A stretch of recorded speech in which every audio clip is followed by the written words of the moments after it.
ಎಲ್ರಿಗೂ ನಮಸ್ಕಾರ. ನನ್ನ ಇವತ್ತಿನ ಒಂದು ವ್ಲಾಗ್ನ ನಾನು ಈಗ ಸ್ಟಾರ್ಟ್ ಮಾಡ್ತಾ ಇದ್ದೀನಿ. ಸೊ ಟೈಮ್ ಬಂದು 11 ಗಂಟೆ. ಇವಾಗ ಒಂದು ಹಾಫ್ ಆನ್ ಅವರ್ ಆಯಿತು ಹಸ್ಬೆಂಡ್ ಹೋಗಿ. ತಿಂಡಿ ಮಾಡಬೇಕು. ಸ್ವಲ್ಪ ಲೇಜಿ ಇವತ್ತು ಡೇ ನಂದು. ಬೆಳಿಗ್ಗೆ ಎದ್ದು ತಿಂಡಿ ಎಲ್ಲ ಮಾಡಿ ಮತ್ತೆ ಮಲ್ಕೊಂಡಿದ್ದೆ. ಮತ್ತೆ ಎದ್ದೆ. ತುಂಬ ಸ್ಟ್ರೈನ್ ಅಂತ ಅನ್ನಿಸುತ್ತೆ ನನಗಿವತ್ತು. ಸ್ಟ್ರೈನ್ ಥರ ಫೀಲ್ ಆಗ್ತಿತ್ತು, ಯಾಕಂದರೆ ಪೀರಿಯಡ್ಸ್ ಆಗಿದ್ನಲ್ಲ. ಸೊ ಹಾಗಾಗಿ ಸ್ವಲ್ಪ ಕೈ ಕಾಲು ಎಲ್ಲ ನನಗೆ ಪೀರಿಯಡ್ಸ್ ಟೈಮಲ್ಲಿ ಕೈ ಕಾಲೆಲ್ಲ ನೋವು ಬರುತ್ತೆ. ಸೊ ಹಾಗಾಗಿ ಆ ಒಂದು ಪೇಯ್ನ್ಗೆ ನಾನು ಹಂಗೆ ಮಲ್ಕೊಬಿಟ್ಟಿದ್ದೆ. ಸೊ ನೋಡಿ, ಒಗೆಯೋ ಬಟ್ಟೆಗಳೆಲ್ಲ ಇಲ್ಲೇ ಹಾಕ್ಬಿಟ್ಟಿದ್ದೀನಿ ನಾನು. ಇನ್ನು ಮನೆ ಏನು ಕ್ಲೀನ್ ಮಾಡಿಲ್ಲ. ಮನೆಗೆ ಯಾರಾದರೂ ಬಂದು ಹೋದ್ಮೇಲೆ ನಮಗೆ ಎಷ್ಟು ಬೇಜಾರಾಗುತ್ತಲ್ವ.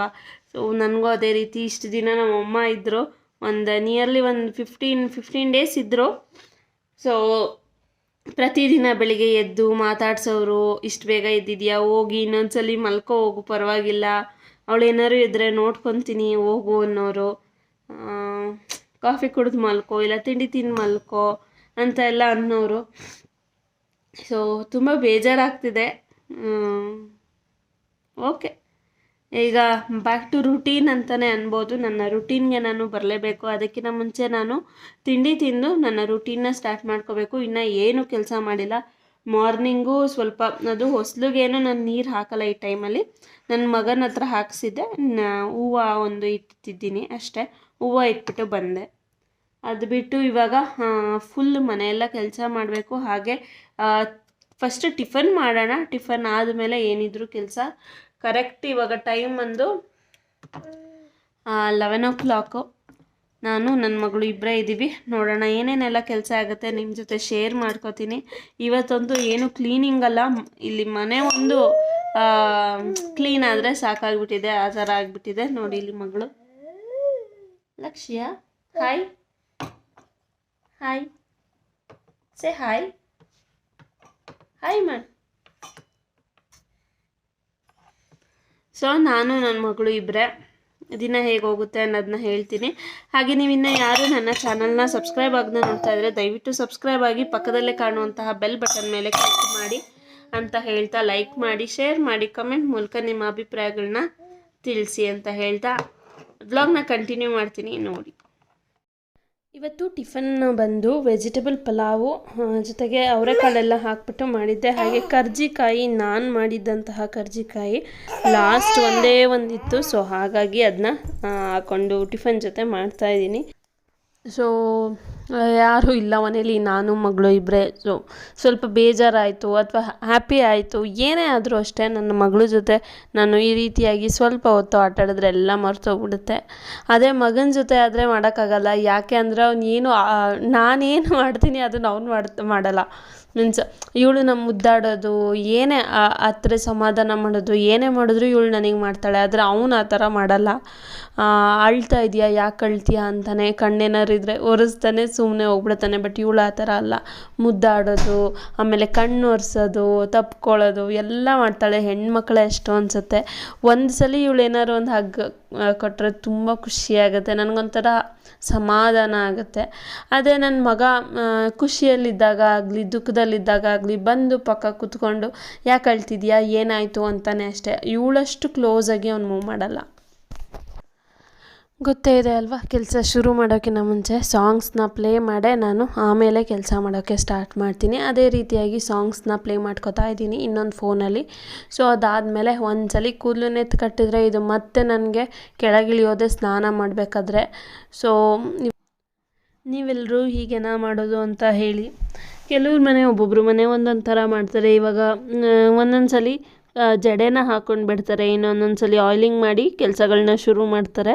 ಬಟ್ ನಾನು ಮಾಡೋದು ಹೀಗೆ, ಕೂದಲನ್ನ ಮೇಲೆ ಎತ್ತಿ ಕಟ್ಬಿಡ್ತೀನಿ. ಈ ಥರ ಆಗೋಗ್ಬಿಡುತ್ತೆ. ಸೊ ಇದೆಲ್ಲ ಆದಮೇಲೆ ಕೆಲಸಗಳನ್ನ ಸ್ಟಾರ್ಟ್ ಮಾಡಬೇಕಾದ್ರೆ ನನ್ನ ಮಗಳು ಕಿತಾಪತಿ ನೋಡಿ ಇದಾಗಿರುತ್ತೆ.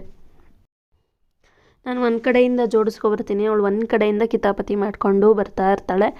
ಸೊ ನನಗೊಂಥರ ಹಿಂದೆ ಮುಂದೆ ಓಡಾಡಿಕೊಂಡು ಆಟ ಆಡ್ತಿರ್ತಾಳೆ. ಒಳ್ಳೆ ಕಂಪ್ನಿ ಅಂತಲೇ ಹೇಳ್ಬೋದು. ಅವಳನ್ನ ನೆಕ್ಸ್ಟ್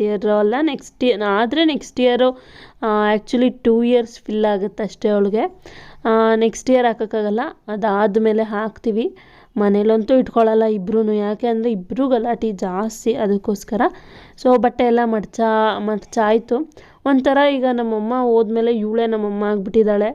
ಎಲ್ಲ ಅದೆತ್ತಿಡೋದು ಇದೆತ್ತಿಡೋದು, ಬಟ್ಟೆಗಳು ಎಷ್ಟು ಕಿತಾಪತಿ ಮಾಡ್ತಾಳೆ ಅಂದರೆ ಒಂದು ಕಡೆಯಿಂದ ಎತ್ತಿ ಇಡ್ಬೇಕಾದ್ರೆ ಇನ್ನೊಂದು ಕಡೆಯಿಂದ ಕೆಡಿಸ್ಕೊಂಬರ್ತಾಳೆ.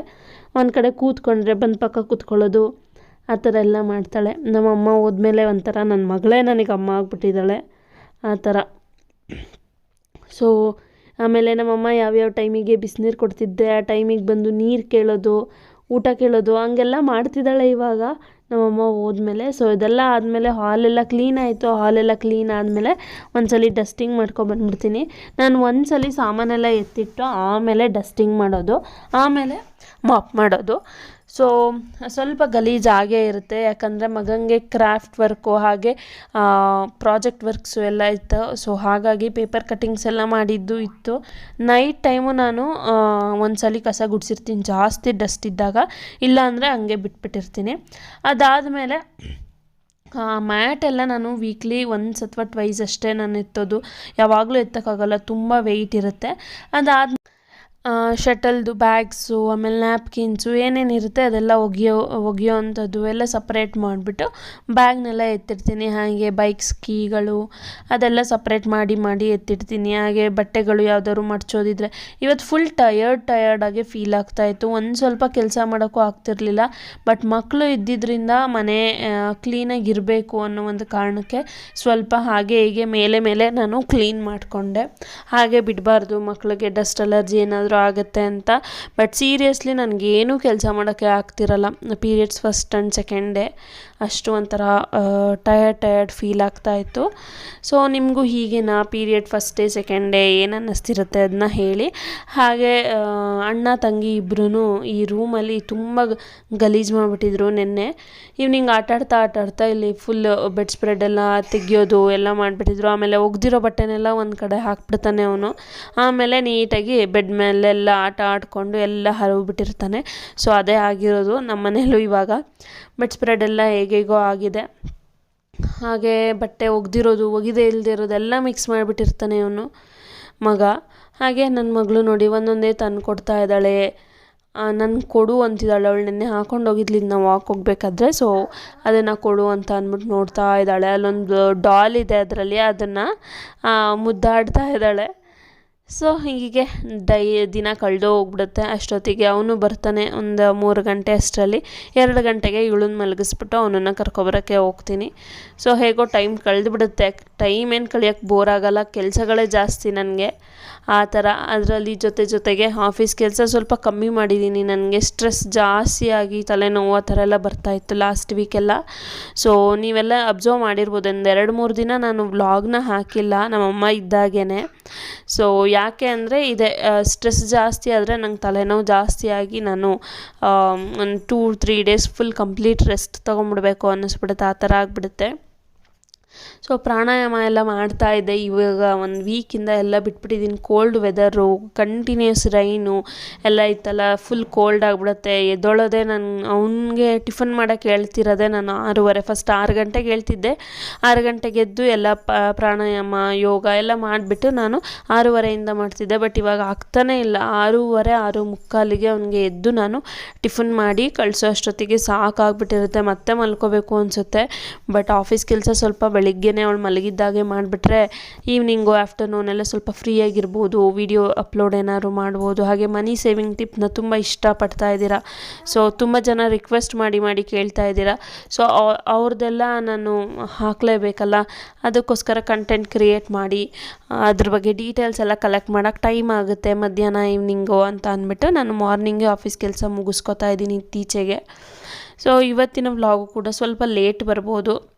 ಅದೇ ಹೇಳಿದ್ನಲ್ಲ ಮಾರ್ನಿಂಗ್ ಮಲಗಿದ್ದೆ ಅಂತ. ಇವತ್ತಿನ ವ್ಲಾಗೇ ಇದು ಆ್ಯಕ್ಚುಲಿ. ನಾನು ಏನು ಅಪ್ಲೋಡ್ ಮಾಡಿದ್ದೀನಲ್ಲ ಅದು ಇವತ್ತಿನ ವ್ಲಾಗು. ಸೊ ಐ ಹೋಪ್ ನಿಮ್ಮೆಲ್ಲರಿಗೂ ಈ ಒಂದು ವ್ಲಾಗ್ ಇಷ್ಟ ಆಗುತ್ತೆ ಅಂತ ಅನ್ಕೋತೀನಿ. ಇಷ್ಟ ಆದರೆ ಗೊತ್ತೇ ಇದೆ ಅಲ್ವಾ, ಲೈಕ್ ಮಾಡಿ, ಹಾಗೆ ಸಬ್ಸ್ಕ್ರೈಬ್ ಆಗೋದನ್ನ ಯಾವುದೇ ಕಾರಣಕ್ಕೂ ಮರಿಬೇಡಿ ಅಂತ ಹೇಳ್ತಾ ಇವತ್ತಿನ ವ್ಲಾಗ್ನ ಕಂಟಿನ್ಯೂ ಮಾಡ್ತೀನಿ. ನೋಡಿ, ಮಿಸ್ ಮಾಡದೆ ಎಂಡ್ವರೆಗೂ ನೋಡಿ, ಸಪೋರ್ಟ್ ಮಾಡಿ. ಹಾಗೆ ಫ್ಯಾಮಿಲಿ ಆ್ಯಂಡ್ ಫ್ರೆಂಡ್ಸ್ ಜೊತೆ ಕೂಡ ಶೇರ್ ಮಾಡಿ, ಎಷ್ಟು ಜನಕ್ಕಾಗುತ್ತೆ ಅಷ್ಟು ಜನಕ್ಕೆ ಮುಟ್ಟಿಸಿ ಎನ್ಕರೇಜ್ ಮಾಡಿ ಅಂತ ಹೇಳ್ತಾ, ನೆಕ್ಸ್ಟ್ ವ್ಲಾಗು ನಿಮ್ಮೆಲ್ಲರ ರಿಕ್ವೆಸ್ಟೆಡ್ ವ್ಲಾಗ್ ಅಂತಲೇ ಹೇಳ್ಬೋದು. ಫ್ಯಾಮಿಲಿ ಫೋಟೋಸ್ ಎಲ್ಲ ಹಾಕಿ ಹಸ್ಬೆಂಡ್ನ ತೋರಿಸಿ ಅಂತ ಎಲ್ಲ ಹೇಳಿದ್ರಿ. ಸೊ ನೆಕ್ಸ್ಟ್ ವ್ಲಾಗ್ ಅದೇ ಆಗಿರುತ್ತೆ. ನಾಳಿನ ವ್ಲಾಗಲ್ಲಿ ನನ್ನ ಹಸ್ಬೆಂಡ್ ತೋರಿಸ್ತೀನಿ. ಹಾಗೆ ನೋಡ್ತೀನಿ ಅವರೇ ಏನಾದರೂ ಬಂದು ಮಾತಾಡ್ತೀನಿ ಅನ್ನೋ ಆಗಿದ್ರೆ ಓಕೆ, ಇಲ್ಲ ನಾನು ಆದಷ್ಟು ಟ್ರೈ ಮಾಡ್ತೀನಿ ಬಂದು ಮಾತಾಡಿದ್ರೆ ಓಕೆ, ಇಲ್ಲ ಫೋಟೋಸ್ ಯಾವುದಾದ್ರೂ ಇದ್ದರೆ ಹಾಕ್ತೀನಿ. ಆಲ್ಮೋಸ್ಟ್ ಒಂದು 70 to 80% ಮಾತಾಡ್ಸೋಕ್ಕೆ ಟ್ರೈ ಮಾಡ್ತೀನಿ. ಸೊ ಅದು ನಾಳಿನ ವ್ಲಾಗ್ ಆಗಿರುತ್ತೆ. ಸ್ಟೇ ಟ್ಯೂನ್ ಅಂತ ಹೇಳ್ತಾ ಇವತ್ತಿನ ವ್ಲಾಗ್ನ ನಾನು ಇಲ್ಲಿಗೆ ಎಂಡ್ ಮಾಡ್ತಾಯಿದ್ದೀನಿ. Thank you for watching.